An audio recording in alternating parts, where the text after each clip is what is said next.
প্রশ্ন পরীক্ষায় কিন্তু আসার চান্স খুব বেশি এই টাইপের অঙ্কটা, যে একটা পার্সেন্ট দিয়ে দেবে সেটাকে অনুপাতে করতে বলবে। খুব খুব হাই চান্স রয়েছে এই প্রশ্নটা পরীক্ষাতে আসার। এই প্রশ্নটা না, এই ধরনের প্রশ্নটা, যে একটা পার্সেন্ট থাকবে সেটাকে একটা শতকরা বলবে, তাকে পার্সেন্টে করে দিতে বলবে। তাহলে দেখো কি রয়েছে, 14/2/7%। তাহলে কিভাবে লিখছি খেয়াল করো ভালো করে।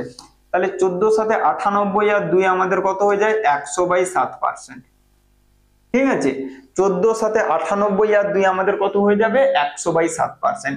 এবার এই পার্সেন্টটা যদি ওঠাতে চাই আমাদের কি করতে হয় বলো তো বাবু? না, স্যার আমাদেরকে শিখিয়েছে যে পার্সেন্ট ওঠাতে হলে আমাদেরকে একটা 100 দিয়ে ভাগ করতে হয়।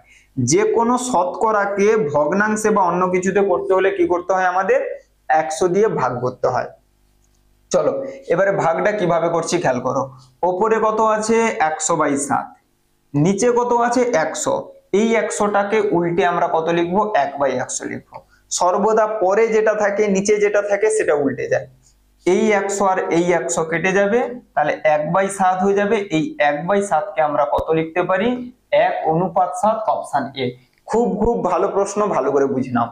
যখনই কোনো একটা পার্সেন্ট থাকবে সেই পার্সেন্টটাকে তুমি ভগ্নাংশে পরিণত করবে, ভগ্নাংশ যেটা আসবে 2/3 তাহলে লিখবে 2:3। তোমার এসছে 4/15 তাহলে লিখবে 4:15। তাহলে ওই পার্সেন্টটাকে তোমাকে ভগ্নাংশে করতে হবে, যেন তেন প্রকারে যেটাই আসবে সেটাই উত্তর হয়ে যাবে।